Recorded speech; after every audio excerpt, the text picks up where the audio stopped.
All right, guys, welcome to the Low End Nation podcast. I'm Cam Dougal. My guest today is that bass girl, Kyla Wright. Kyla, how you doing?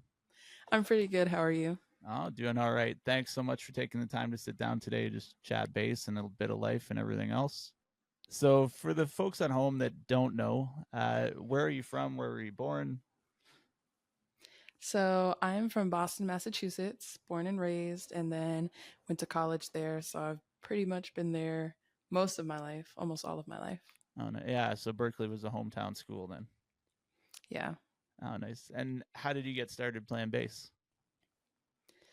Well, actually, I was playing piano when I was super young, and then we'll probably talk about this sometime later. But after my battle with cancer was over, I had still wanted to continue piano, but I was like, I want to try something new. Like it's been a little while, this piano thing, it's cool. And it was probably like when I was 9, I was like, let me try electric guitar. And my fingers are fat now, but they were fat then. And it wasn't it.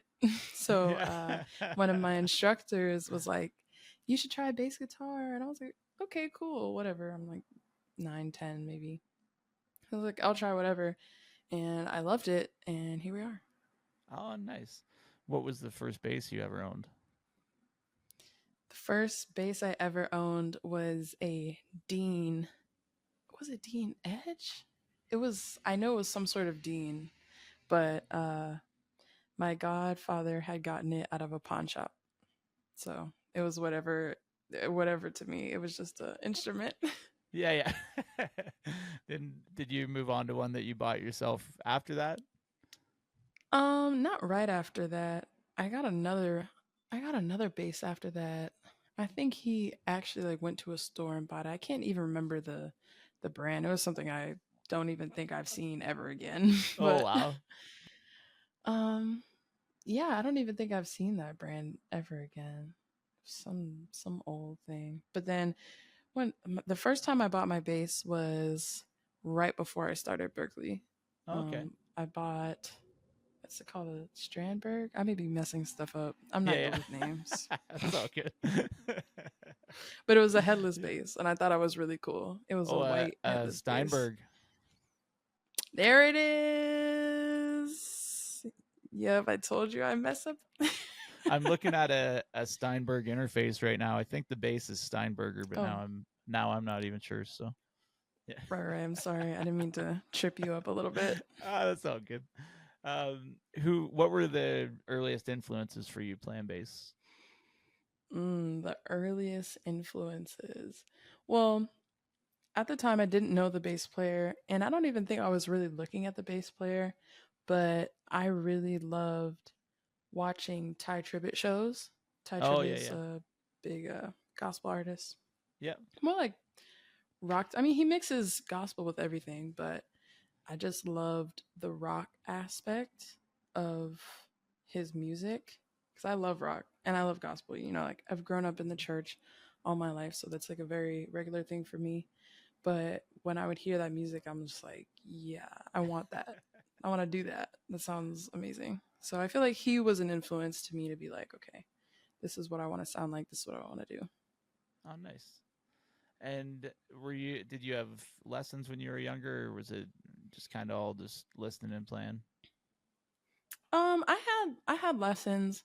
At first with bass, I was doing this program called City Music, and it's in Boston. Well, they have other sites around now all across the U.S., but I was in City Music Boston.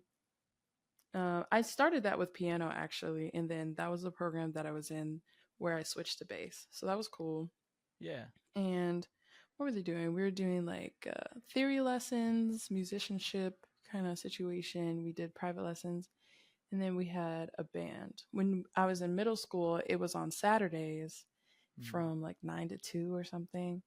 Yeah. And I, yeah, it was from 9 to 2. I just thought about great memories in middle school. And then I continued through high school with the same thing, but it kind of changed. It wasn't on Saturdays anymore. It was like an after school program, Oh, okay. and absolutely loved it. It was great. Same type deal. We had theory classes, one-on-ones, and then ensembles, and we would perform like twice out of the year, but there would be a lot of stuff happening outside of that as well. And it happened on the Berklee campus. So I really felt like I was in there from a young age. And then obviously Berklee was kind of the next natural step. Pretty exciting to get started there, I'm sure. Oh, most definitely. I loved being around the campus because all the classes were like on the campus. So I was in the classrooms. The classes were taught by Berklee professors, so I was meeting them and getting to know them and already like building relationships with professors before I got there. Oh, very cool. Um, Mhm. what would you say? I guess, I mean, having completed Berklee now and graduated, what would you say was the most valuable thing you got out of going to Berklee? Ooh, well, it definitely taught me a lot about myself and a lot about what I wanted. I feel like the greatest thing that Berklee provided for me was a really good like community and network with a lot of other people. Definitely great for that. Um, Even now in Los Angeles, I call it like Berklee number two because everybody out here, I've met so many people from Berklee and they're literally down the street and we're still doing gigs together. I'm like, oh my gosh, I thought I left Boston, but here it is. All of you Yeah, guys are. totally. Well, yeah, and obviously just that community alone really makes it worth going. I think that like I went to music school up here I'm in Canada obviously, but at a school called Humber, and it was kind of the same thing. Like the people you'd end up gigging with after were all the same people you went to school with. So maybe the thing we don't talk about that's great about music school all the time is just the sheer connections that you make in a few years, right? Yeah, and one thing I knew it at the time, but I didn't see it yet. So it was really just like, okay, I heard it, I know it, but I'm waiting for it. You just never know who you're sitting next to, what they're going to do, and like how they're going to, change and be better after college too. I'm very happy for a lot of my friends' successes, and it's just really amazing to see, how we're in the same classroom or just like in the lobby in the hallways having a good time in the cafeteria, and now they're like playing for all these people and they're enjoying life. It's like, wow. It's amazing. Yeah, like you say, you never know who's going to go on and do what. So that's very cool. Um, did you have a favorite course at Berklee or favorite instructor at Berklee? Okay. Yeah. My time at Berklee, Yeah. oof. Classes, did I like Yeah. classes?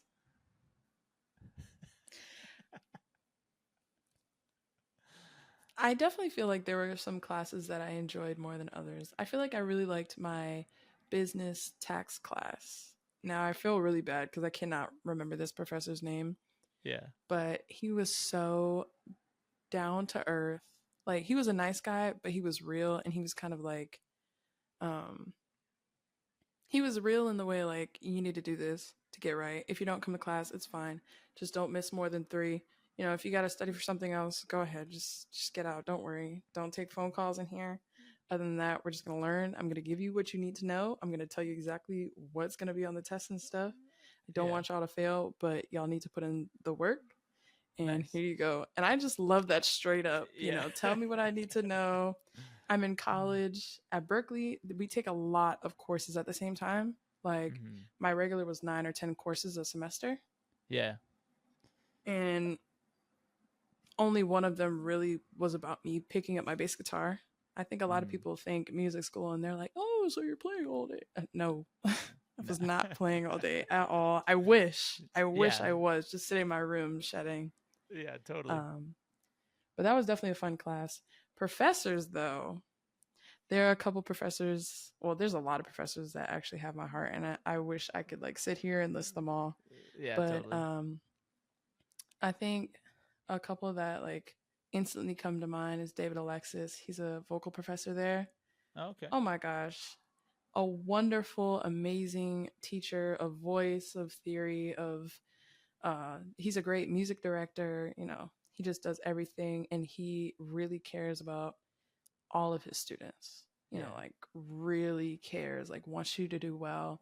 And sometimes we even have check-ins. Like I have his phone number, and we'll talk. He's still in Boston, but he's like, just love what you're doing, and I'll check in with him. Like, hey David, how you doing? Blah blah blah blah. And it'll be like a real conversation, not like the light. How's your Yeah. day? It's like Totally. real, and he cares. He's great. And then, well, I'll just leave it there because I feel like if I start talking about more, it's gonna go down. But Yeah. he's definitely got my heart. Oh, nice. Well, that's great to hear, and it's good to hear that there's so many people that that it's a super positive experience overall. So Yeah. yeah, nice. And a question, I guess, that I even have being like, I've played in New York, I've been in a bunch of places, but Boston, I've actually Mhm. played in Boston a few times, but I don't know a lot about the local scene. So is there a really good scene for R&B in Boston? Like is the gospel scene really good? Is it mainly a rock city? What's the kind of vibe overall locally? Well, I'll say it's not the best scene, but funny enough, right after I left is when it started getting better. And I was like, are you guys kidding me? Okay. Yeah, So it totally. really wasn't as good when I first started getting older too. I wasn't like 21 long enough in Boston, at least in my eyes. I had a year of being 21, which is when you could get into like bars and venues like that for the most part. I always So forget about that you guys can't.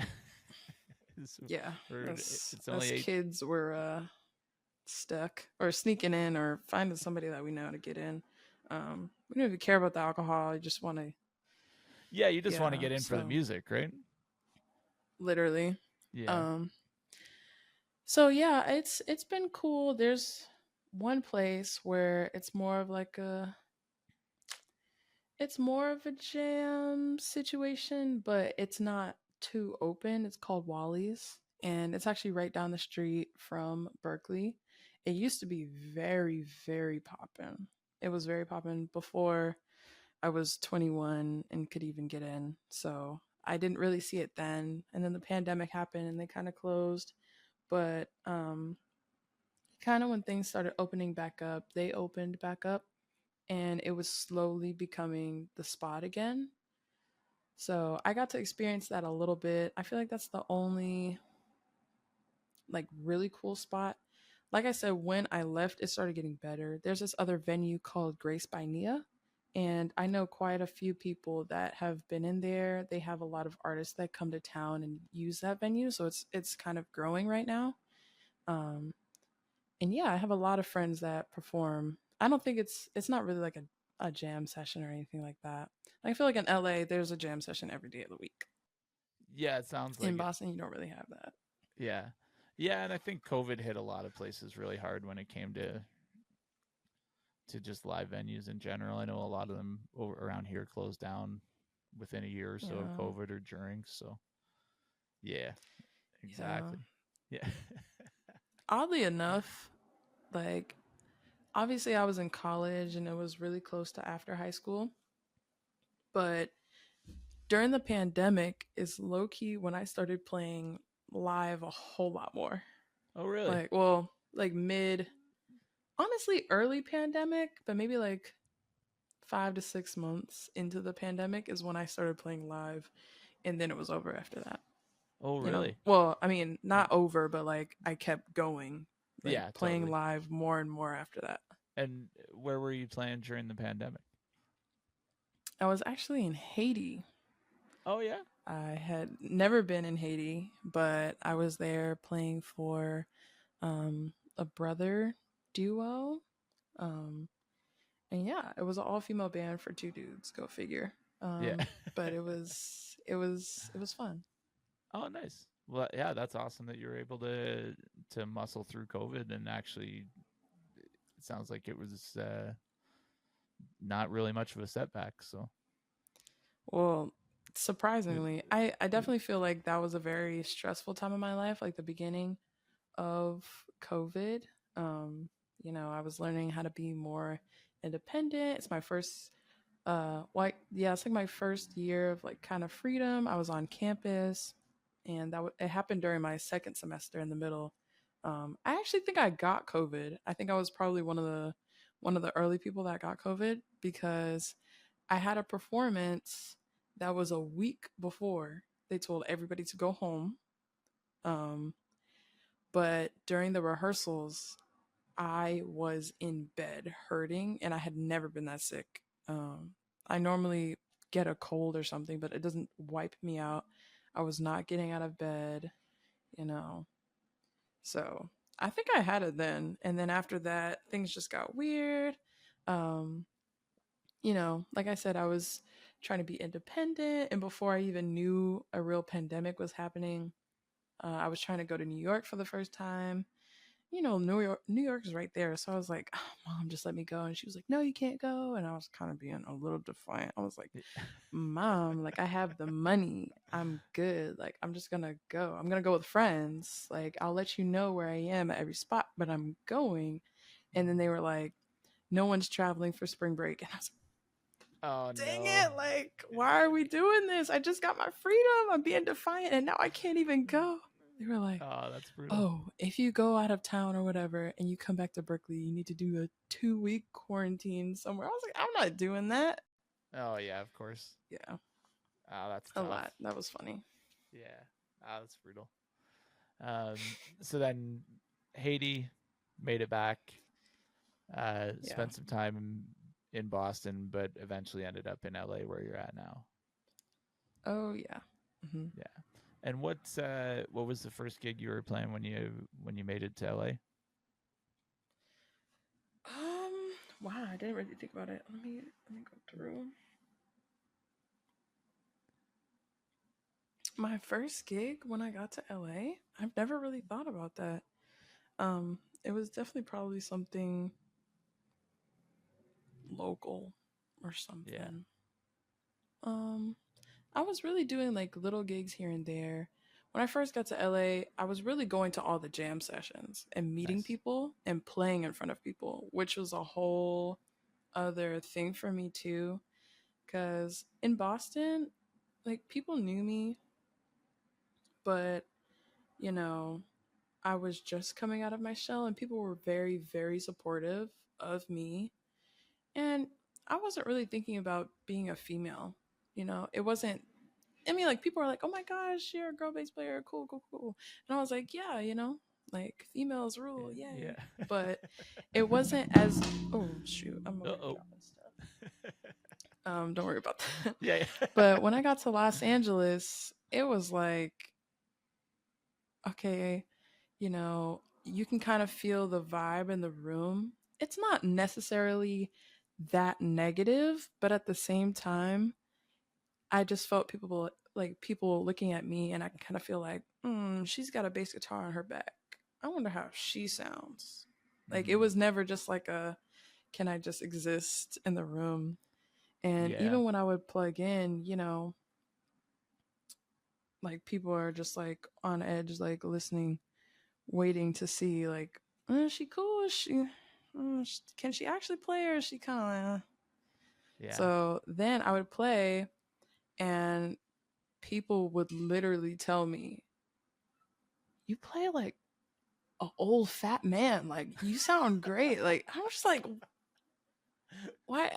Like okay, cool. And sadly, It's I definitely a fully compliment, understood. but I definitely understood what they meant, but yeah. I was like, okay. So that was like the compliment that I was getting most of all. And then the comment, this comment was definitely not that one, but another one was definitely getting on my last nerve. They'd be like, oh my gosh, like you sound so good. Like you sound a lot better than some of these other girls, and you even sound just as good as the guys. I was like, I'm just human. Like, I don't know. Something about that just annoys me. I'm like, just shut up, please. Can't you just you like how I sound? Thanks. Thank you. Yeah, that would be the nice and that's just a layer of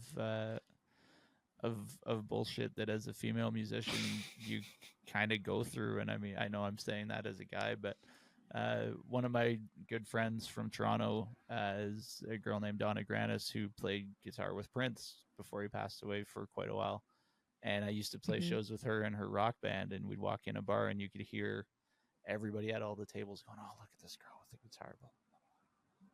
And then, Literally, it's just like, she, what? just like the whispering, but you could hear it. And then inevitably she would, tear the place down and everybody'd come up, "Oh my God, you're so good," blah, blah, blah, blah, blah. But it's still that, Bruh, you know, it's. nobody's I saying that just about don't get the three it. guys, right? That just walked in with her. So, Oh my gosh. And don't yeah. even get me started. Being in Los Angeles, I've definitely I'm glad I've played in front of people as much as I did when I first got here, like at jam sessions and whatnot, so people can actually hear me. But when I started doing like other gigs and people wanted me to sub for them, it was like I really needed a hard cosign Yeah. for whatever MD or person who was in charge to be like, okay, yeah, you can let her sub for you. Like, even remember being at a church. Well, I wasn't there yet, but my friend was playing, and he was like, "Oh, this is the girl I'm gonna have sub for me. Like, I know her from Boston. She's super cool. She just moved here. She needs some work." Yeah. And the MD was like, "You don't have anybody else you can call?"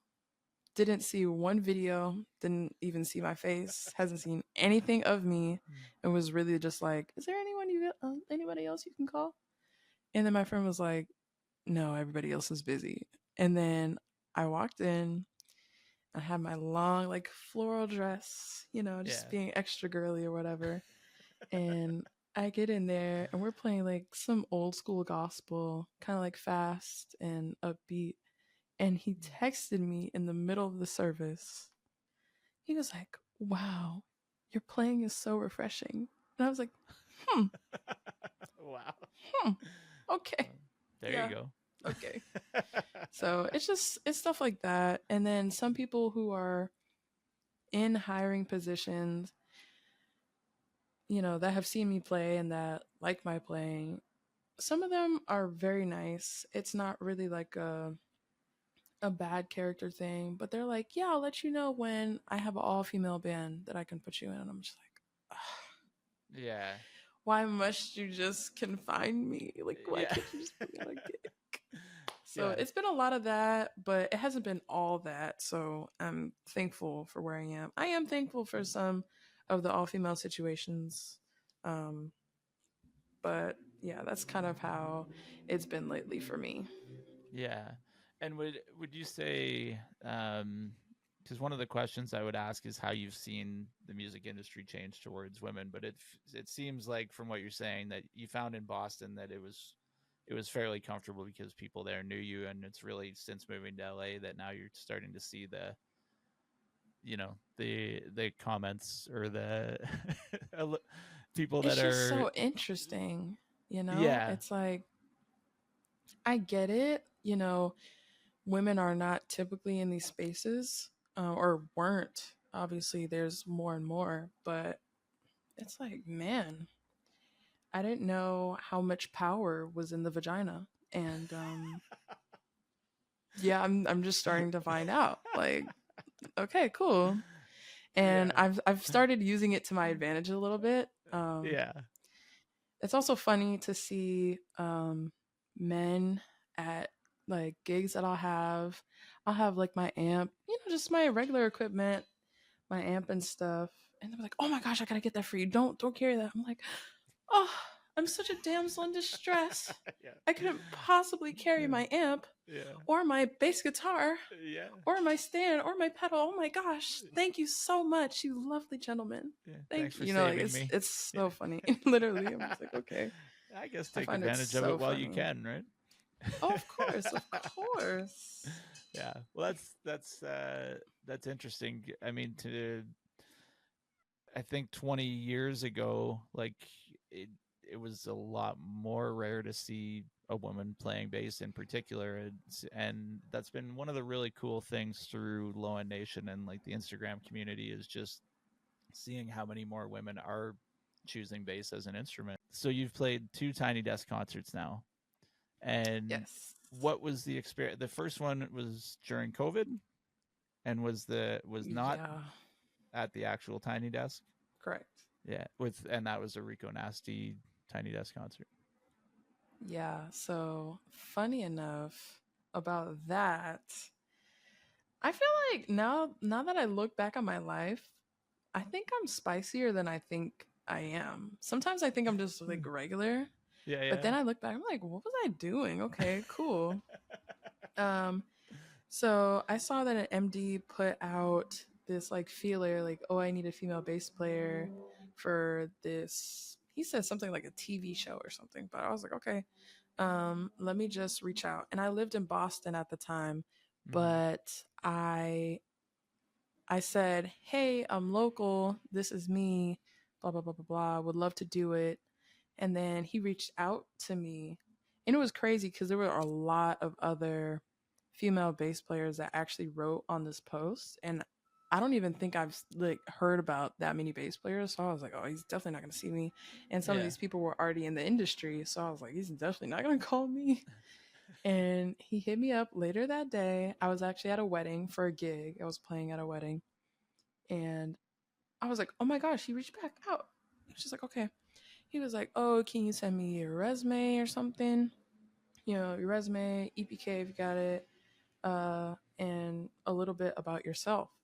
But I was at a wedding gig, so I was like, okay, I'll just write it right after this.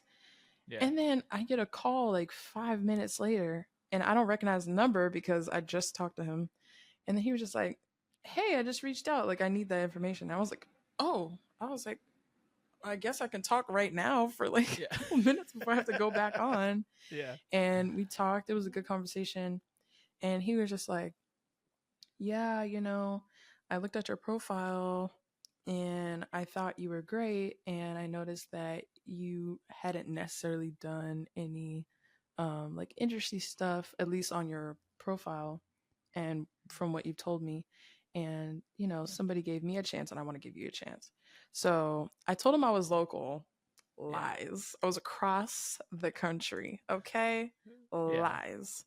So he was like, rehearsal next week. It was maybe like a Wednesday or Thursday, and this gig was on a Saturday. yeah, So I was looking at flights that next day, and I had money. I was in college. I was doing weddings, like 2 or 3 weddings every week. And in yeah, Boston, my base rate was 500. So I was just making bank. I had extra money and nothing to do, well, everything to do with it if I wanted to. yeah, So I flew myself out. I do remember I was a little strapped for cash because that trip cost me a whole lot of money. yeah. Especially a last minute trip to Los Angeles from Boston. I was like, oh my gosh, what am I Yeah, doing? those flights aren't cheap. Yeah, they aren't. So I flew out to LA or two before. It was probably like one day before. And then I stayed at the Freehand Hotel downtown LA. I thought I was in Burbank. I was not in Burbank. I was in downtown LA, where it's definitely crustier. I think that's the word I would like to use. Definitely crustier than Burbank. Yeah, that seems Yeah, fair. but I stare Yeah, in a shared room. Funny enough, in the middle of COVID.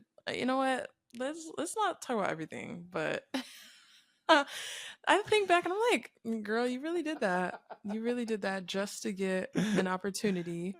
Um, yeah, and yeah, I think I was just really feeling like a go getter at the moment. So did that. That was fun. yeah. Fair enough. Um, took the train to rehearsals and met a lot of great people who I still know and talk to today. So yeah, it's fun. All right, so the second Tiny Desk concert you played wasn't in COVID, so you're actually able to play at the Tiny Desk. What was that experience like? That experience was super fun, super amazing. I actually got to see an old friend of mine. Sadly, well, it was a good thing that we reconnected, but it was sadly over a mutual friend's funeral. Maybe like 6 months before the Tiny Desk, Oh, sorry to hear but that. it was really good to see her there. I hadn't seen her in forever. Her name is Ashley, and now she works at Tiny Desk. Oh, cool. She's like in the front doing interviews with all the artists that come in. Yeah. So I was just really happy to see her there.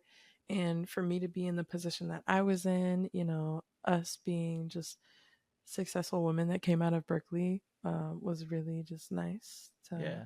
take in. That moment was really nice. Also got to work with somebody who I already looked up to. His name is Derek Dixie. He's a wonderful music director Oh, yeah. and a wonderful drummer. And yeah, I had been looking forward to um, meeting him after he reached out through Instagram direct message. It was crazy. Oh, that's cool. But yeah, it was very fun, very fulfilling. The whole team is super sweet, and they made everything run smoothly. So Yeah. Oh, yeah. that's great. Yeah, I know a lot of people that's on their bucket list of gigs they want to play as a Tiny Desk concert. So you've already got Oh two yes, down. That's cool. I'm hoping to get more. I actually know Yeah. quite a few people that have done a lot of them. Yeah. Like I have one friend who's done 8, I think, so far, and I'm Who's just that? like, I want to get there. Yeah. His name is Oh, Buddha okay. Foster. Nice. Great bass player. Yeah. And yeah, I think he's done 8 so far. Oh, wow. Well, yeah. I hope you end up landing at least that many. So that's sweet. Right, Um, just like a couple more. yeah, a couple more would be good, I suppose. Um, one thing we kind of talked about right at the top of our discussion, which we haven't got to yet, is that you're also a 2 times cancer survivor. What can you tell me about Hmm. that? That's obviously a pretty crazy experience that just sort of has a big effect on your life right off the get go. So, Definitely does. I am always looking back at the part of my life and just kind of as an encouragement to my now self and my future self that I can really do whatever it is that I want because I just got it. yeah. um, but yeah, it's definitely a big part of my life because it happened when I was young. I was diagnosed at age 4. Shout out to my mom because she caught it because I kept poking my stomach. And I think it happened over the course of like a month, maybe 2 months, where I just kept feeling my stomach. And my mom was like, "Why are you touching your stomach?" And I was like, "I don't know." Just as like a 4-year old, Yeah. we don't know anything. And she took it into her own hands one time and actually pressed on my stomach to feel what I was feeling. And she felt a lump. Oh, And so wow. she took me to the hospital and they discovered that I had stage 3 cancer, which is like in the middle. Stages go up to 5 being the most dangerous stage. Yeah. So they caught it somewhat early or earlier on, I guess. And yeah, after that, I didn't really know what cancer was being that young. Can't really grasp everything about cancer or how dangerous it is, how life threatening it is. And I just knew that I was going to the hospital. I'm like, okay, I'm sick. I just thought I was Yeah. sick. And they told me it was cancer, but like I said, I didn't really know what that was. I was just going through needles and sometimes missing things because I was in the hospital. And although it was a lot on me at such a young age, it was also honestly one of the happier times of my life, I guess. I don't know Okay. how to describe it. Everybody was so nice to me in the hospital. Oh, nice. I Yeah. like just think about a kid who's in a place and they're just like meeting people who are super sweet. You get to play video games. I mean, there were Yeah. definitely some bad parts. I'm not saying Yeah. like this was a Oh, yeah, of necessarily course. happy time, but I definitely think the hospital did their best to make sure that I was as comfortable as I could be. And I'm super grateful for that. I feel like my mom was definitely going through a time, being my mom and understanding fully what could happen while also not fully understanding all the technical aspects of cancer. I feel Yeah. like that was definitely a lot on her. She knows what's going on, but she's not a doctor and she doesn't know exactly like how to fix it. And being a parent who has a sick child and just knowing that there's almost nothing you can do Hmm. to help them and you just have to put in the hands of the doctors. It's definitely a lot.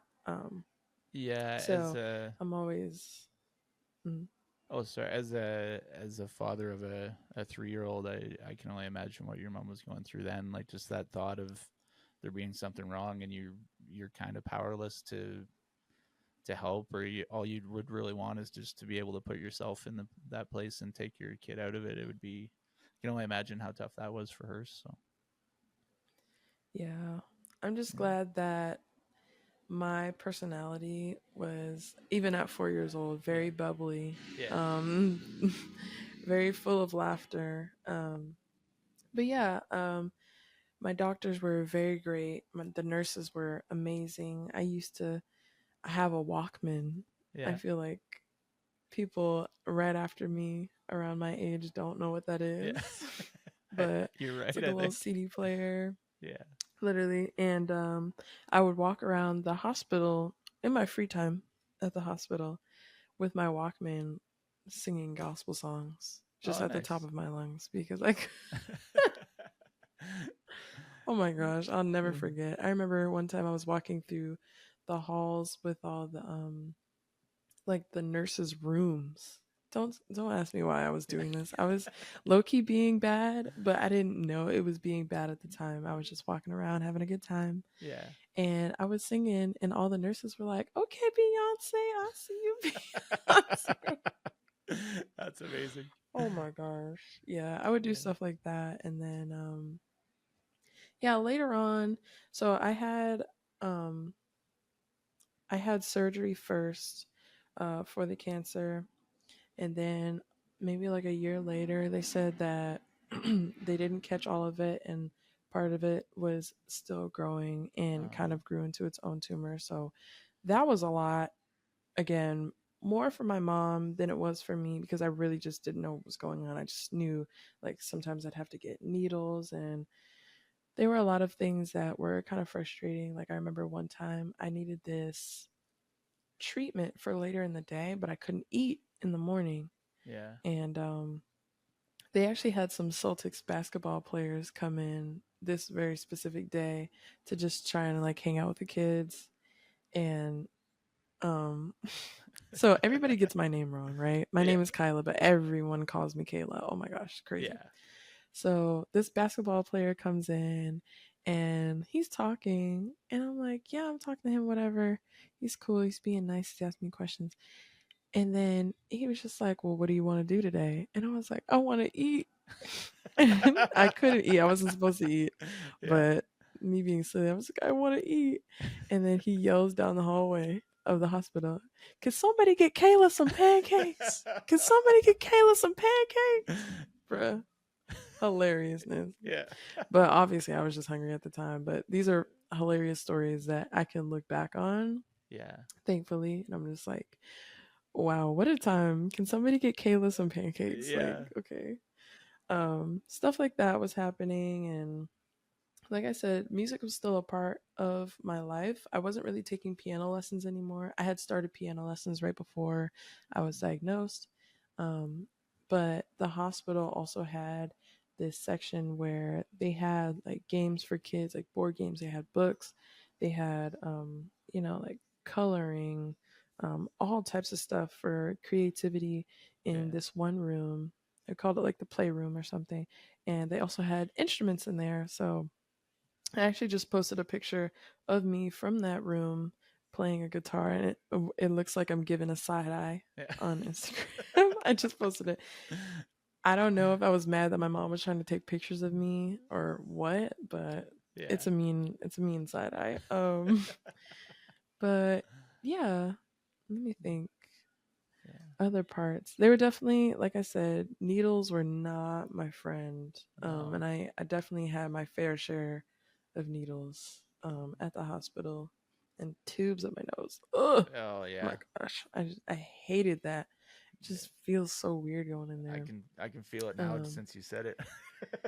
yeah. Right. I'm just like, Yeah. I'm sorry. That's I didn't mean to give all such good. a mirror effect to you. Yeah. But yeah, there were definitely some uncomfortable moments, but through and through, I was a pretty happy kid, thankfully. I remember after the chemotherapy, when like after the surgery and everything to get rid of the cancer, finally, that caused my hair to fall out. Hmm. And from what I remember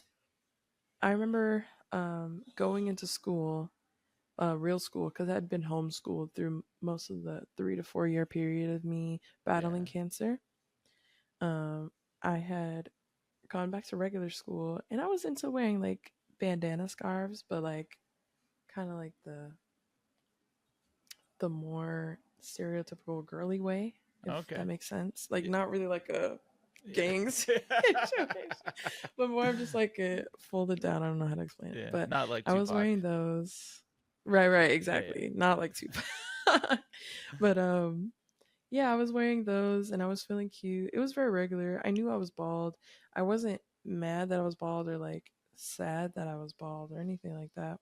Hmm. My hair had already started falling out. I remember I had braids before my hair was completely gone. And my little cousin, I think he was like 1 or 2, I was holding him and I was like, oh, like my little cousin. And then he grabbed a braid of mine and literally like pulled it out. That's Oh like how wow. far my hair was just coming right out of my scalp. He pulled it out. It hurt. First of all, it wasn't like it was fully falling out right there. The thing hurt. I Yeah. was like, why did you pull out my hair? Yeah. And then I think that's when I started to like notice that my hair was falling out. And I don't know. I was mad that there was now one braid missing, Yeah. but I don't think I was ever like, oh my gosh, my hair is falling out. I just think I kind of accepted it. It just was. It was like, you Yeah. wake up with 2 feet. It's like, I just have 2 feet. I'm not sad about it or whatever. Yeah. It's just my hair was coming out. And then my mom, one night while I was asleep, this is a little further after that, my hair was actually just coming out like really easily. Hmm. So she took her time and just took the rest of my hair off so I wouldn't have to deal with, spots on my head. She didn't want me feeling bad about that or, looking at myself and feeling weird about the way that I look.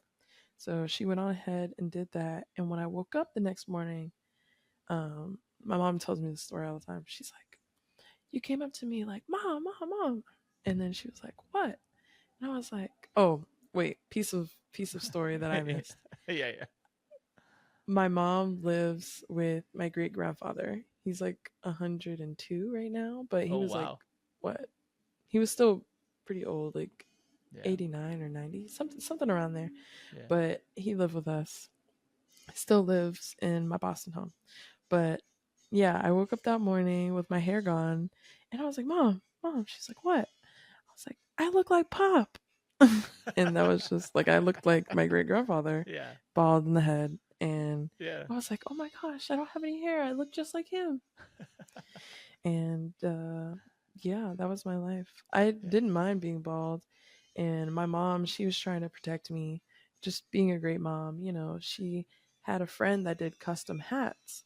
Oh, okay. So she would make these hats for these dresses that I already had. Some of them were super cute. Now, when I look back at pictures, I'm like, oh my gosh, you were just doing it, mom. Like, look at you. Yeah. Um, but I remember one time I was going to church. It was the first time since I had no hair going to church. And I was like, I don't want to wear this hat. Like, just Yeah. let my head be free. Yeah. And my mom was like, are you sure? Like, are you sure you want to be bald? And I was like, yeah, girl, what you talking about? Yeah. So that was my life. Definitely was super strong during the time. My mom was definitely super strong at the time. And Yeah. yeah, I'm thankful for the people that I met during that time. I still keep in touch with the doctors and the nurses. Oh wow. Because, like I said, they really made my experience like 10 times better, you know? Yeah. Yeah, it sounds like you had a So, pretty good team all around at the hospital you're at, and it's really all interesting around. that you came through that whole experience with the perspective that you have now. So, Definitely, yeah. definitely. I look back at myself, I'm like, dang, I need to get back to that energy, you Yeah. know? Sometimes I'm like, dang, what am I going through right now? Like, Yeah. LA is so much. But I'm like, girl, you were going through so much, the pain, the needles, the all the procedures I didn't want to be a part of, just being bald and going through changes and just accepting the changes for what they were. I'm like, girl, you need to roll with the punches and learn Yeah. from your old self. Okay. That's very interesting. I think we all probably need to learn that a little bit at this point. And I know I could stand to Most for sure. definitely. So yeah, and all that to lead you to now. So the last clip I saw of you at a gig, you were playing with Janelle Monae, which Mm. is pretty great. And so what can you tell me about that gig? How did that pop up? Ooh, how did that pop up? Well, in Los Angeles, things really happen kind of randomly and unexpectedly. Yeah. That's what I'm starting to find out. I was reached out to by a music director, well, Janelle's music director right now, through Instagram, like I said. And Yeah. I was like, oh, wow, that would be great. He asked me what my availability was and, all of that. He told me that he had been watching my Instagram lately and that he was impressed. And he was already like a fan of mine, which was cool. Yeah. And so, um, yeah, honestly, I think they just took a chance on me because they had gotten, word from multiple people that I was actually good or like, I got the little cosign. Yeah. So I met up with the MD like a day or two before the rehearsal. We only had one rehearsal. Oh, wow. Stress. Yeah. That was Yeah. stressful for me. Just one rehearsal and the slates were all wonky. So I was trying not to listen to what was going on in my ear because sometimes it would say like 1, 2, 3 bass, and then I'd have to come in like right after that. Yeah. Yeah. But I'm just like, there's no way that you can prepare yourself for that other than actually knowing without the slates when to come in and when to not be there. I remember some of the slates also said like drop 2, 3, 4, but that was like the band and not the bass. Oh. Yeah. Yeah. So I was just like, all I'm hearing is drop. How what? So I was really just trying to learn everything. And almost every song starts with a bass line, and it's a bass line. Like, okay, it's not like a one noter. Yeah. Okay, Totally. it's a whole thing. Yeah. Okay. And I love that about Janelle's music. I've been listening to her music since high school, and there were actually quite a few songs where I was like singing every part of the song. When you get all the harmonies and all the ad libs and whatnot, and even Yeah. some of the music parts, and then you jump right back into the next Yeah. part. That was me all during rehearsal. And people are like, oh my gosh, okay, she's got it. She got the music, someone last minute, Yeah. and she's just on it. Nice. So that was fun. That's how I got it. Did the show, and yeah, I'm excited. Yeah. Well, we talked at the start of the podcast. We talked about who the players were and who the musicians were that influenced you when you first started playing. Now that you're have Mhm. graduated Berklee, who are the people that are influencing you now, or who are some of the players that you really like seeing? Oh my gosh. One person who really inspires me with their playing is Sheree Reed. Oh yeah. He is absolutely wonderful. I Yeah. feel like if there was anybody who I really wanted to sound like, it's him. The Mhm. feel is there, the technique is there, and he's always moving with his bass lines because they're so like you can't stay still while No. listening to Sheree Reed. Yeah. There's no way. Um, yeah, thankfully, luckily I got to meet him somewhat recently around the time of NAM. Okay. He actually played at this jam session, which was great, and um, yeah, just to like hear him in person. Hmm. Oh my gosh, it was wonderful. I Yeah. just shook his hand. I wasn't trying to take too much of his time, and plus, it was like it was pretty loud. So I was like, "Hi, Cherie, just want to say obviously you sound amazing. I just wanted to say it. I'm Kyla. I it's an honor to meet you. Oh, And nice. I just kind of left it there. He was like, "Oh, it's so nice to meet you too." It's like, "Yeah, I'm a bass player. I love everything about your playing, like the feel, and you're always so in it." I feel like I'm pretty into my bass lines. Like, Yeah. I don't want to play anything where like if I'm standing still, I'm clearly doing something wrong. Yeah, totally. So that's how I felt. Oh, Thankfully, I nice. got to meet him. He's probably like top one right there. Oh, nice. Yeah. Yeah, that he's just a monster and just so funky. Yeah, With exactly. everything. Funky, So, groovy, all of that. yeah. Yeah, I haven't had a chance to see him live actually. That's definitely on the to-do list. So, Man, yeah. yeah, definitely Nice. the one. All right. So, what advice would you have for young musicians right now that maybe want to get into being a side musician or want to make music their career? I would definitely say practice what you want to do. Like, if you want to play for a certain artist, like, I actually did this, funny enough. I didn't even realize I did this before playing for Chloe. But back when Chloe and Hallie were like doing shows together, I would practice their live shows because they're the type of people that I wanted to play for in real life. And Nice. so I would just literally practice to their live shows. I would learn the arrangements, and then I would also play to like their actual songs, like records that they put out. Yeah. Um, so yeah, I would encourage everybody to do that. Like if you want to do something, learn it, do it now. The artists that you want to work with, they already have songs out. So go and do that. Use your downtime very wisely, like practice, and then that way when something comes up, you're like ready. Um, Make sure that you're being a good person. Like that's with or without the music industry. Just be a good person. Like really take a hard look at yourself. Be kind to others. And yeah, like take care of yourself, take care of your hygiene because you will get fired because of that. Yeah. Like make sure Yeah. that you're together, you're doing what you need to do to, just help yourself mentally, physically, take care of yourself, eat right. Um, and just know that if you're going out and meeting people, which is what I did as soon as I got to Los Angeles, I was literally going out almost every other night or Mm, almost every night, honestly. If there was a jam session, I was there, I was playing, I was meeting people, I was being personable. And I'm very much so an introvert. So I mm, was forcing myself to do it. I wasn't forcing myself to be nice to people, but I was like, okay, I want to go out, I want to meet people so I can work. And I did that. And I slowly started meeting people. And then people were like, oh my gosh, that's that girl that was playing bass. Yeah, yeah. How are you? Blah, blah, blah.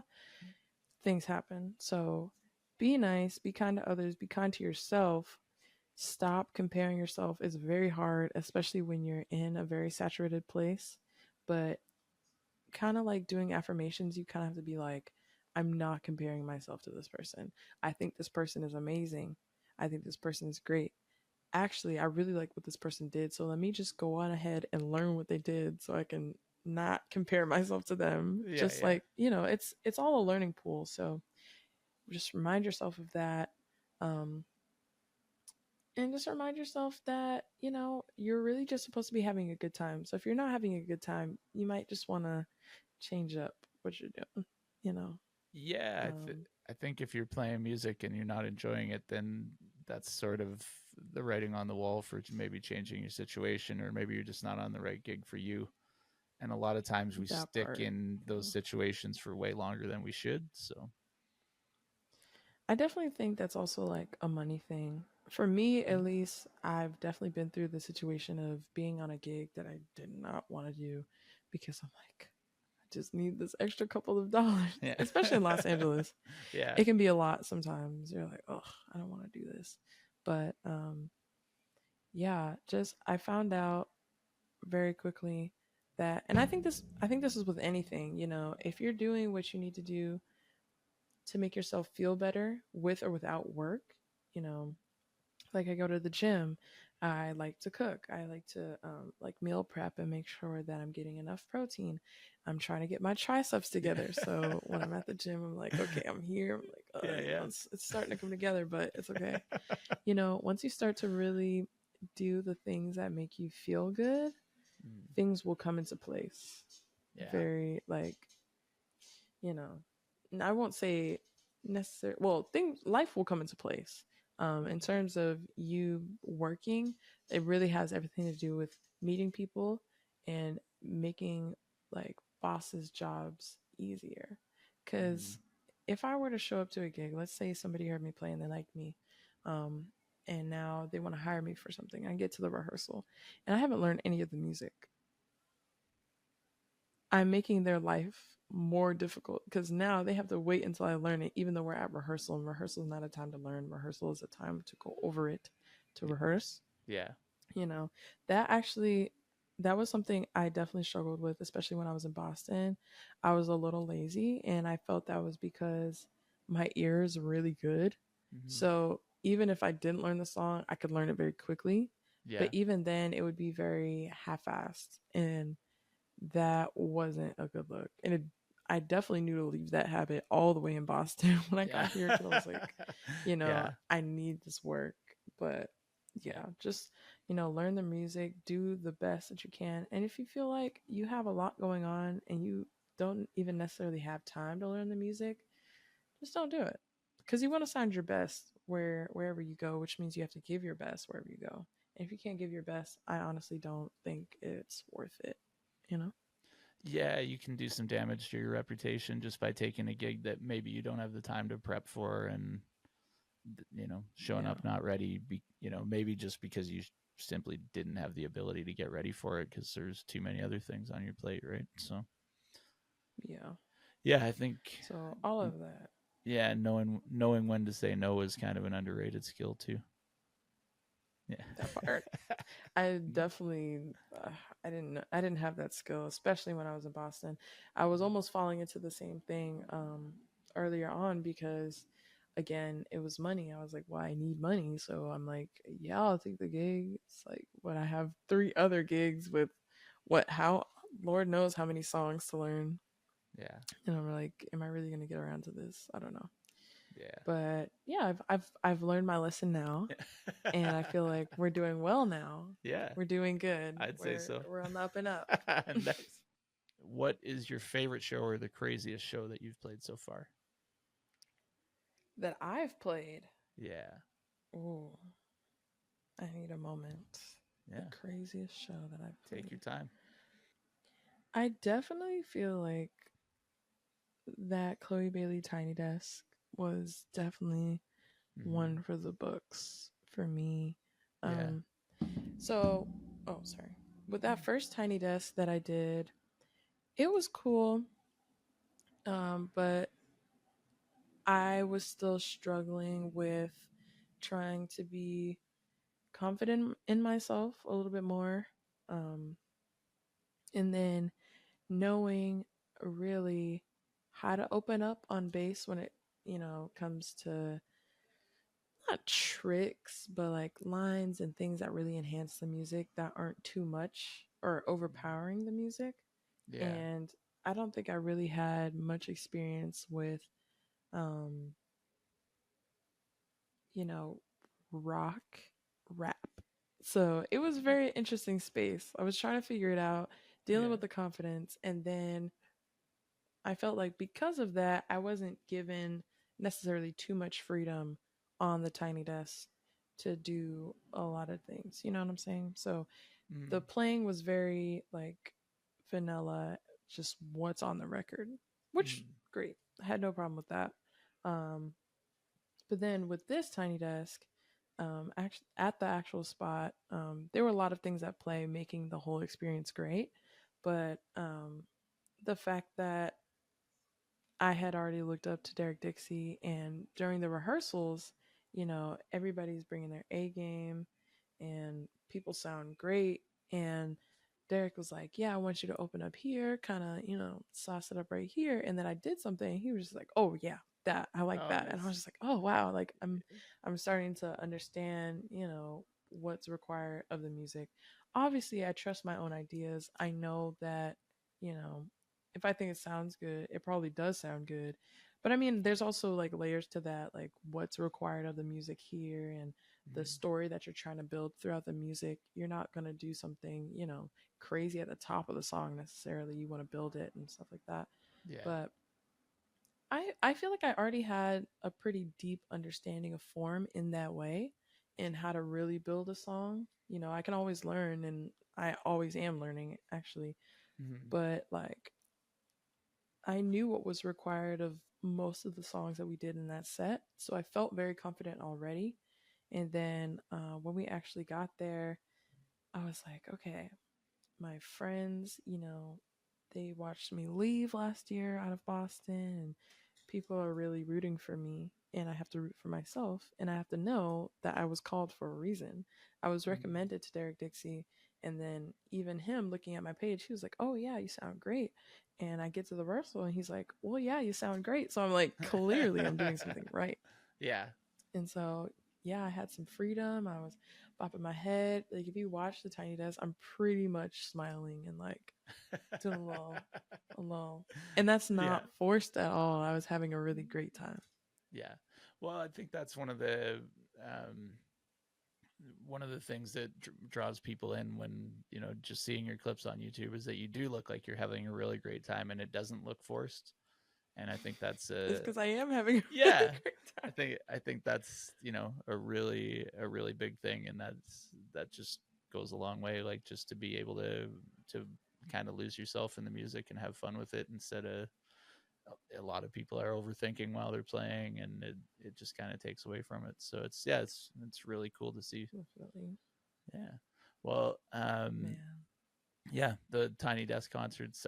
I can only imagine how awesome an experience that was, and I'm really glad you took the time to sit down and chat for a bit here, and looking forward to seeing what you do end up doing this year. Um, Of we'll keep in touch, and course. I'm sure there's going to be some great shows in 2024 and beyond. So Hopefully, yes. yeah. And thank you for inviting me. I was honestly very excited when I saw that you reached out. I was like, they're looking me up. What are you talking about? Like, You've I been was on my literally radar blown since I away. since I started Low End Nation. So, like I say, I And think that's so crazy. I feel like yeah. both the company and me have just really just kind of flourished since then and evolved in the best way. So I'm just like, Mhm. oh wow. I still Yeah. have my shirt, I still have my mug, the coffee's gone, Oh but yeah, yeah. I Fair still have enough. my Yeah, hat and everything. yeah. Well, I was just like, wow. yeah, no, it's been a fun ride, and it's just been really honestly great to connect with great bass players like yourself, and just meet more people and see what people are doing. And there's so many interesting things that people are doing on bass that I hadn't really seen before I really got deep in. I kind of avoided the Instagram game for a little while, and then once I started digging into what people are doing, it was really cool. So, and I don't know, it just gets more interesting for me. I just really like seeing what people are doing, and and playing bass myself, but that that time Oh seems to yeah. be harder to come by with a toddler running around. So I